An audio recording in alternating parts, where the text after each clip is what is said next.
Hey, it's Dr. Berg here. In this video, we're going to talk about how to raise testosterone in men, okay?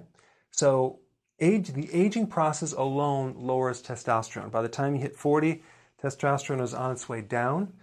It's at its peak at 18 years old, okay? So, and then what happens, a lot of people start taking bioidentical hormones. The problem with taking bioidentical hormones is that it inactivates your own testicle and adrenals that are supposed to make it, okay? So we end up creating a problem with a shrinking testicle and an adrenal that becomes inactivated if you take it too long.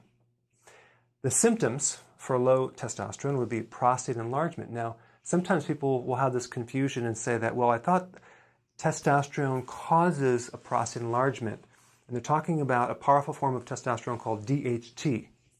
Well, first of all, if testosterone causes a prostate enlargement, then as you get older and men have more incidence of prostate enlargement, then that does not correlate with the aging process that lowers testosterone. So really what happens is the lower testosterone that makes the estrogen become more. So it's the estrogen dominance in a male body that creates the enlargement of the prostate. In fact, certain doctors use DHT to shrink the prostate. So more testosterone will make the prostate healthier and protect the prostate against the estrogen. Decreased libido, erectile dysfunction, we talked about the shrinking testes, muscle loss. It's hard to get muscle tone. You're working out, you can't get the toning the muscles. You start losing collagen, things start hanging from your body like breast tissue and the skin and collagen. Loss of vitality, loss of body hair, even in your lower part of your legs.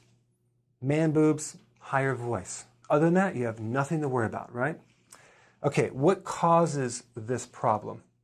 Number one, too much estrogen. It's in the meats, it's in the dairy products, it's in the food. GMO food, that's why you have to do organic, hormone-free. It's even in the water supply. There's estrogen if you do tap water. So that's why you have to get a filter and only drink filtered water. And most filters will get rid of the estrogen. But yeah, it's in the water supply. Having liver be damaged. If you have a fatty liver, you're going to produce more estrogen, and that's going to lower testosterone, unfortunately. If you drink alcohol, that's very estrogenic. That's going to make the estrogen go up and the testosterone go down. I'm sorry, but that's the way it is. High insulin.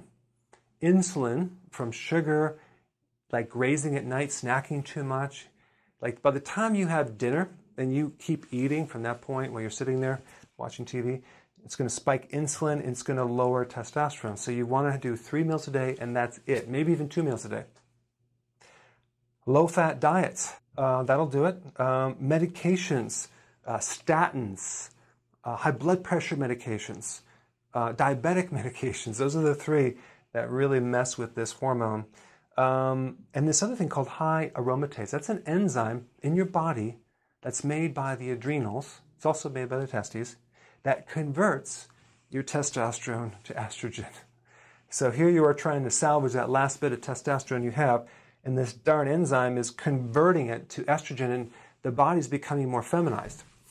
Well, there's a couple things that you can do to correct that. Number one, this remedy called stinging nettle root.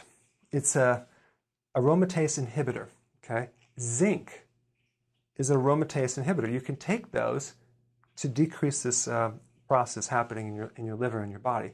So those are 2 good remedies that you can get from the health food store. The other thing is to increase growth hormone. Growth hormone is the anti-aging hormone. Growth hormone is made by the pituitary and it works through your liver. Wherever growth hormone goes, testosterone follows. So there's several things that will increase growth hormone.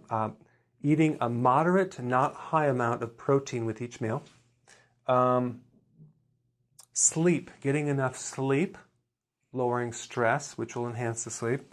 Intense full body and exercise. That will spike growth hormone, spike testosterone. Deadlifts are the best workout to increase testosterone because you're using the upper body and lower body, but you have to get your form down and work up very gradually or you could hurt your back. intermittent fasting, okay? That will also correct the insulin right here. So not eating so frequent will help this as well. That's interesting.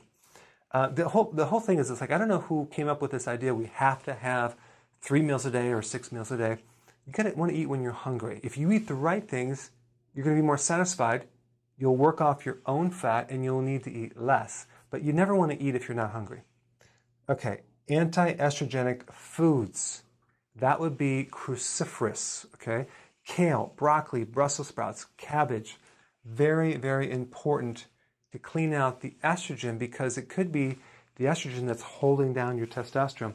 If you want something to enhance that, I have a product called Whole Cruciferous Food. It has all the cruciferous. You take about 6 of these, 3 to 6 a day, and that will help you to enhance these cruciferous foods. And then you want to decrease cortisol. Cortisol is a stress hormone from the adrenals, and that is kind of dependent on how much sleep that you get, but also sun.